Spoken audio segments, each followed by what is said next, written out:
देखिए, आज की वीडियो में हम लोग डिस्कस करेंगे नाउन के बारे में।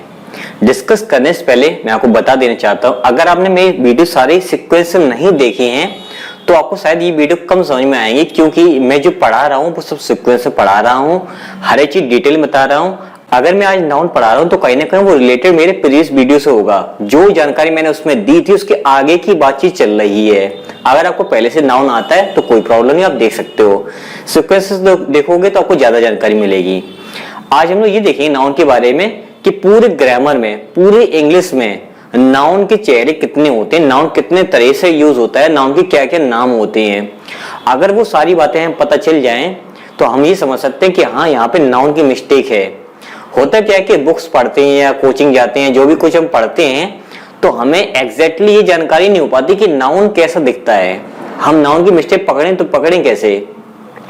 तो आज हम लोग देखेंगे कि सारे नाउन पूरे इंग्लिश में नाउन कैसे कैसे यूज होते हैं और उनका चेहरा कैसा कैसा होता है। अगर हम वो पहचाना सीख गए तो हमारी बहुत बड़ी टेंशन खत्म हो जाएगी और हमें ये पता चल जाएगा कि हाँ, यहाँ से चीजें ऐसे बनती, नाउन का चेहरा ऐसा भी होता है जो हमें पता नहीं था। यह मालूम था तो हमने कहीं वो जाकर के वर्ब में पढ़ा होगा, कहीं जाकर के हमने वो एडजेक्टिव पढ़ा होगा, कहीं जाकर कुछ पढ़ा होगा। तो वो सारी चीजें हमें देखनी है। नेक्स्ट वीडियो हम लोग उसके सेंटेंसेस देखेंगे कि हाँ, वो वाला शब्द जो देखा था ना वो सेंटेंस में ऐसे यूज होता है, इसको ऐसे पहचानना है। तो चलिए देखते हैं अपने नाउन के बारे में। तो नाउन की जनरली डेफिनेशन है, उसको बोलते हैं नेमिंग वर्ड। देखिए, आज की वीडियो जो आपको पढ़ा रहा हूं वो मैं आपको वो पढ़ा रहा हूं जो बेसिकली हम लोग को जानकारी है, उसी के बारे में बता रहा हूं। लेकिन याद रखना, जब मैं कंपटीशन लेवल की पढ़ाऊंगा तो ये नेमिंग वर्ड्स जो है, ये शब्द यहां से हट जाएगा, वो कुछ और होगा। ऐसा कोई भी शब्द जो सब्जेक्ट या ऑब्जेक्ट की जगह पर आएगा वो अपना कहलाएगा नाउन, या वो अपना कहलाएगा केवल सब्जेक्ट। जरूरी नहीं है कि वो नाउन ही हो। तो ये आपको याद रखना। फिलहाल आप नेमिंग वर्ड याद कर लीजिए। अब नाउन जो होता है वो 5 टाइप के होते हैं। जैसे पहला आपका टाइप जो है वो आपका कहलाता है प्रॉपर नाउन। प्रॉपर नाउन वो नाउन होता है जिसमें किसी व्यक्ति, वस्तु या स्थान के नाम का पहला लेटर, पहला अक्षर बड़ा बनता है। अब लेटर क्या होते हैं वो मैंने पहले वीडियो में बताए थे, आप देख लेना। तो जैसे मैंने बोला राम, तो राम में पहला लेटर बड़ा, मैंने एक व्यक्ति का नाम लिया है। जब मैं किसी व्यक्ति, वस्तु या स्थान का नाम लूं, जिसमें तो स्थान तो पूरी धरती के स्थान है। मैंने बोला लड़के तो पूरी धरती पर लड़की हैं, कौन सी लड़की। मैंने बोला आदमी तो पूरी धरती पर आदमी है। मैंने बोला पेन तो पूरी धरती पर बहुत सारी पेन है। तो उसमें से कौन सा पेन। तो जब मैं उसका नाम लूंगा कि मैं कहा राम, तो एक व्यक्ति बाहर निकल गया कि हाँ मैं राम हूं, तो वो अपना कहलाता प्रॉपर नाउन। उसका पहला लेटर बनेगा हमेशा बड़ा, पहला रूल। दूसरी बात, ये बीच में लिखिए, शुरुआत में लिखिए या आखिरी में लिखिए या पहले लिखिए, कहीं पर भी लिखो तो उसका पहला लेटर बड़ा बनेगा। तो जैसे हमने एक शब्द ले लिया राम, फिर आपने देखा राम्स। आप कहोगे सर ये गलत लिखा हुआ है, यहाँ पर राम नहीं ऐसा लिखाना चाहिए था, राम्स।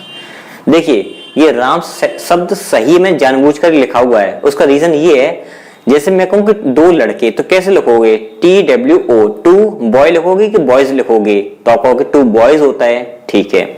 मैंने कहा कि मेरी कक्षा में 2 राम पढ़ते हैं, तो कैसे बोलूंगा मैं, 2 TWO और मैं लिखा राम, तो ये तो गलत हो गया। जैसे कि यहाँ पे मैं बॉय लिखता तो गलत हो जाता।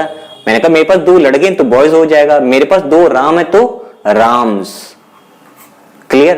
तो ये राम शब्द सही है, इसका मतलब ज्यादा राम है, एक ही नाम के लोग ज्यादा हैं। फिर इसके दिल्ली, एक स्थान का नाम लिया मैं तो डी बड़ा बना है, दिल्ली। हिंदुस्तान टाइम्स, तो ये आपका यहाँ पर एक न्यूज़पेपर का नाम है। मैंने कहा न्यूज़पेपर तो दुनिया के सारे न्यूज़पेपर, उसमें से कौन सा, तो हिंदुस्तान टाइम्स। तो हिंदुस्तान टाइम्स में हिंदुस्तान जो आपके 2 वर्ड हैं, इसलिए पहला लेटर दोनों का बड़ा बनेगा। फिर मैंने बोला अमूल, तो एक कंपनी का नाम हो गया जो मिल्क सेलिंग करती है, तो इसका नाम पहला वाला ए लेटर बड़ा बनेगा। अब मैं कहूं कि कोई भी लड़का, उसका नाम लिया तो राम हो गया, तो प्रॉपर नाउन। को कोई भी लड़का, तो ये आपका कहलाएगा कॉमन नाउन। कॉमन नाउन का मतलब बॉय, कोई भी। राम आदमी कोई, तो मैंने बोला मैं तो कोई भी। दिल्ली शहर, तो मैंने बोल दी सिटी या प्लेस बोल दिया, सी छोटा बनेगा इसका। मैंने बोला न्यूज़पेपर, तो कोई भी न्यूज़पेपर हो सकता है। मैंने बोला पेन, तो कोई भी पेन हो सकता है। मैंने बोला पुलिस, तो ये कोई भी पुलिस हो सकती है और ग्रुप में होगी। देखिए पुलिस जो है वो ग्रुप में, अभी हम पढ़ेंगे इसके बाद कलेक्टिव नाउन, वहां पर भी पुलिस आएगा। तो पहले उसको देखते हैं, फिर डिस्कस करते हैं इन दोनों के बीच में डिफरेंस है, ये कॉमन नाउन क्यों है।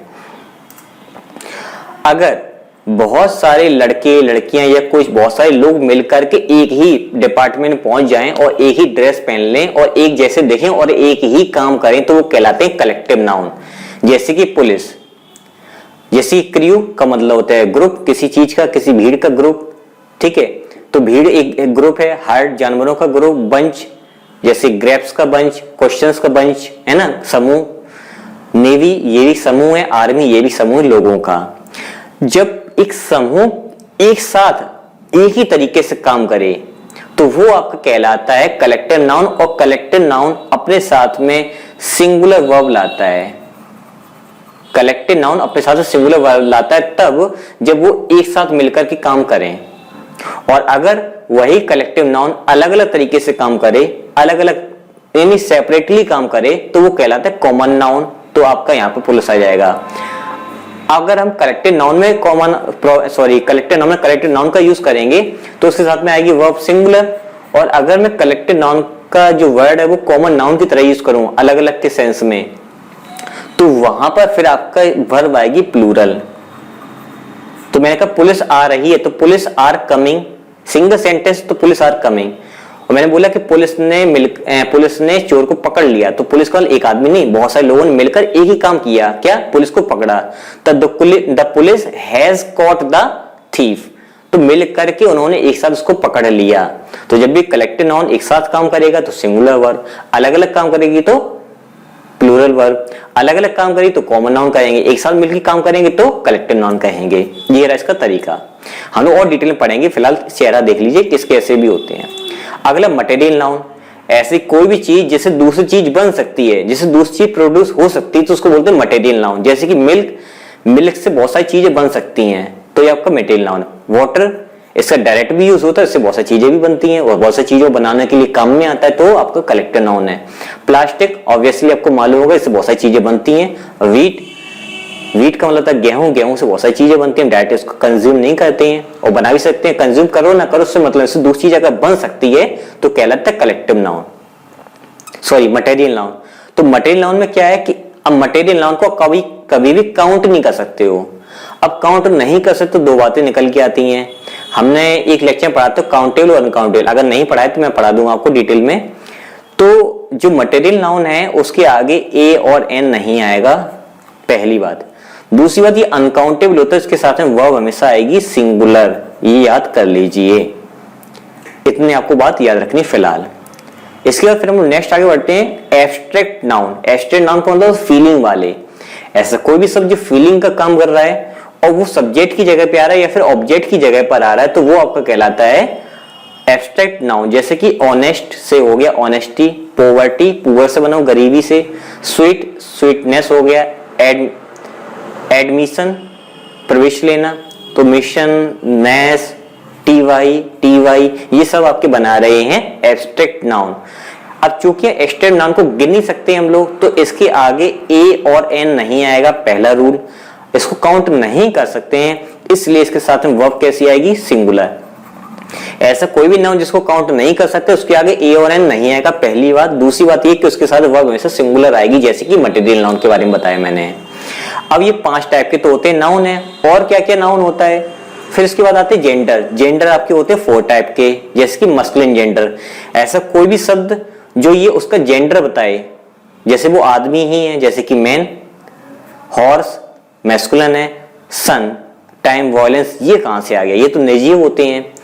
ऐसा कोई भी शब्द जो शक्ति का प्रतीक है, ध्यान से समझना मेरी बात, ऐसा कोई भी शब्द जो शक्ति का प्रतीक है और जो इंसानों के जैसे काम करे, जिसको पर्सोनिफाइड कर दिया जाए, मानवीकृत कर दिया जाए, तो वो आपका कहलाता है मस्कुलिन जेंडर।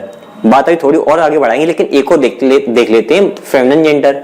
ऐसा कोई वर्ड जो महिलाओं के बारे में बताए तो वो आपका कहलाता है फेमिनिन जेंडर, जैसे कि फीमेल या वुमेन या मेयर, यहाँ पे एली नहीं होगा, मेयर का मतलब तो घोड़ी। अब मून, नेचर, अर्थ, लव, इंडिया, अमेरिका, ये कहां से आ गए अभी समझिए। जैसे कि वुमेन तो क्लियर है, फेमिनिन जेंडर है, मेयर घोड़ी क्लियर है, वो आपका है।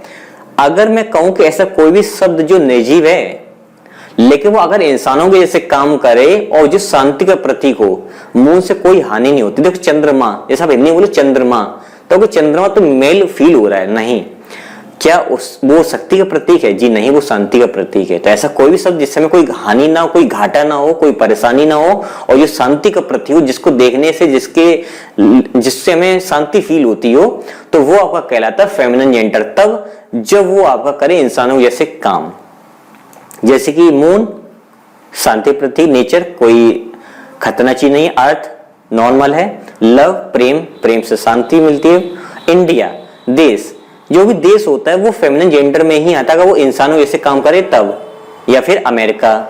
अब अंतर समझिए, अगर मैं इन सब के बारे में अगर मैं बात करूं मैस्कुलिन जेंडर के बारे में, तो इनके लिए कौन से प्रोनाउन आएंगे? मिस्टेक प्रोनाउन में आती है। देखिए मैन है, हॉर्स है, सन है, ये तो ठीक है, आप पे मैं MAN मान लेता हूं। तो इन सभी के लिए अगर ये वाले शब्द तो आएंगे ही, तो इनके लिए ही, हिम और हिज का यूज होगा, ठीक है, एक एक लोग हैं। और अगर ये वाले शब्द निर्जीव जो शब्द हैं, अगर ये इंसानों के जैसे काम करने लगे और शक्ति के प्रतीक तो हैं ये, तो इनके लिए भी ही, हिम और हिज का ही यूज होगा। और अगर जो शांति के प्रतीक हैं, जो महिला ही है, जो फेमिनिन जेंडर ही है, तो उनके लिए यूज करते हैं हम लोग सी, हर और हर। इसके बाद आते हैं कॉमन जेंडर पे। ऐसा कोई भी वर्ड जो आदमी और महिला दोनों हो सकता है, जो मेल और फीमेल दोनों हो सकता है, वो एक पोस्ट का नाम मैं लूं, जैसे मैंने कहा टीचर, तो टीचर एक पोस्ट है। कॉमन जेंडर मतलब समझ लीजिए एक पोस्ट, एक डेजिग्नेशन। जब भी किसी पोस्ट, डेजिग्नेशन या पद के बारे में बात करें तो वो कोई भी हो सकता है, महिला और पुरुष दोनों हो सकते हैं, तो उसको बोलते हैं कॉमन जेंडर। जैसे कि टीचर एक पोस्ट है, डॉक्टर एक पोस्ट है, नर्स, आपके माइंड में होगा नर्स तो महिलाएं होती, नहीं, नर्स आदमी भी होते हैं, तो ये कॉमन जेंडर है। डायरेक्टर कोई भी हो सकता है, ट्रस्टी कोई भी हो सकता है। अब कोई भी हो सकता है तो आप ये सोचो इसके लिए प्रोनाउन कौन से आएंगे, ही आएगा कि सी आएगा। अब प्रॉब्लम ये कि इंग्लिश में मैस्कुलिन जेंडर को प्रेफरेंस ज्यादा दिया जाता है, तो जो भी कॉमन जेंडर हैं उन सभी के लिए, जैसे टीचर मिल के लिखा हुआ केवल, या जो भी ये शब्द लिखे मिल गए हैं, तो आपको यहाँ पर ही, हिम और हिज का ही यूज करना है केवल, ये याद रखना है। अगर ये ज्यादा है कम, उसके बारे में फिर से डिस्कस भी करेंगे। और लास्ट आपका न्यूट्रल जेंडर मतलब निर्जीव वाले। बुक नॉन लिविंग है, पेन नॉन लिविंग है। अब सन फिर आ गया, मून भी आ गया, अर्थ भी आ गया, इंडिया भी आ गया, यानी कि सन यहाँ पर भी था और मून यहाँ पे था और इंडिया यहाँ पे था, तो ये सारे शब्द नॉन लिविंग में भी आ गए। अब समझिए डिफरेंस, अगर ये सारे नॉन लिविंग हैं, नॉन लिविंग का काम ही कर रहे हैं, तो यहाँ पर आपका प्रोनाउन यूज होगा इट, इट और इट्स। अब डिफरेंस समझते हैं। अगर मैं ये कहूं कि द मैन इज कमिंग, आदमी आ रहा है, वह अच्छा है, ही इज गुड, तो मैन के लिए तो ही आएगा, कॉमन सेंस की बात है। अगर मैं ये कहूं कि प्रकृति हम लोगों को अपनी गोद में पालती है, तो मुझे ये बताइए गोद किसकी होती है? प्रकृति कहीं गोद होती है? वो तो इंसानों की होती है। तो प्रकृति शब्द के लिए मैंने गोद वर्ड यूज किया, तो यहाँ पे प्रकृति के लिए फिर आगे जो प्रोनाउन आएगा अपने, प्रकृति अपनी गोद में हम लोगों को पालती है, तो अपने के लिए वहां पर इट्स ना करके वहां पर आपका आएगा हर, क्योंकि शांति के प्रतीक और इंसानों के जैसे ही काम कर रही है। अगर मैं यहाँ पर ये उनको पृथ्वी जो है अपनी गोद में हम लोगों को पालती, तो किसकी गोद होती है? इंसानों की।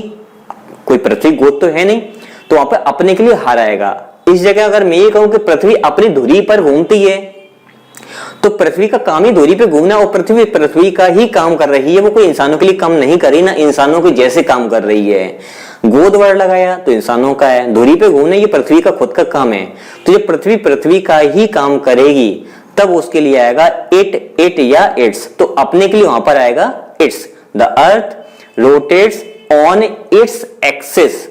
अगर मैं कहूं कि पृथ्वी अपने गोद में हम लोगों को पालती, तो the earth brings us up in her lap, तो वहां पर हर आएगा।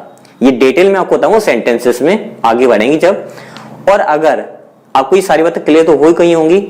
अब जैसे मैं यहाँ पर एक शब्द ले लूं, जैसे कि मैंने एक लिया जैसे कि डॉग, तो आज के टाइम पे डॉग जो वो न्यूट्रल जेंडर भी है और डॉग आपका मैस्कुलिन जेंडर भी। आप डॉग के लिए ही का भी यूज कर सकते हो और इट का भी यूज कर सकते हो, कोई प्रॉब्लम नहीं है। जैसे आजकल तो ज्यादातर आपका ही यूज होता है ज्यादातर, लेकिन आप इट लगा दो, नो प्रॉब्लम। अब यहाँ पे डिस्कशन एक चीज का और कर लेते हैं कि ये सारे सिंगुलर थे, तो ही, शी, इट या ही का यूज किया। अगर ये सारे प्लूरल आ जाएं, ज्यादा आ जाएं, जैसे कि आपका मैन MEN है, या मून, ये तो आपके सिंगुलर रहते हैं। या वेमन आ गया, ये टीचर्स आ गया, या बुक्स आ गया, ये प्लूरल आ जाए, ये प्लूरल आ जाए, ये प्लूरल हो और ये प्लूरल हो जाए, तो प्लूरल के लिए फिर क्या करेंगे? तो सारे प्लूरल जितने भी हैं, चाहे लिविंग हो या नॉन लिविंग हो, उन सभी के लिए केवल दे, देम और देयर का ही यूज करेंगे। इतनी बात आप याद कर लीजिए। THE आएगा, दे, देम और देयर, इन तीनों का ही यूज करेंगे। It doesn't matter whether it is a living और अ नॉन लिविंग, आपको वहां पर केवल दे, देम और देयर का ही यूज करना है। अगर सिंगुलर प्लूरल है तो आपको ये पता करना है कि ये सजीव की तरह काम कर रहा है कि निर्जीव की तरह काम कर रहा है, मैस्कुलिन जेंडर है कि फेमिनिन जेंडर है कि कॉमन जेंडर की न्यूट्रल जेंडर है, तो उसके हिसाब से आपको सारे प्रोनाउन लगाने पड़ेंगे। नेक्स्ट वीडियो में इसके आगे और देखेंगे, समझेंगे नाउन के और चेहरे कितने होते हैं, उनमें कौन कौन से और सारे रूल होते हैं। फिर एक वीडियो हम लोग समझेंगे एग्जांपल्स के थ्रू कि सारी बातें कि आखिर में इसमें नाउन कहां पर कैसे काम कर रहा है और सेंटेंस को तोड़ तोड़ के सीखेंगे। तब तक नेक्स्ट वीडियो में मिलते हैं।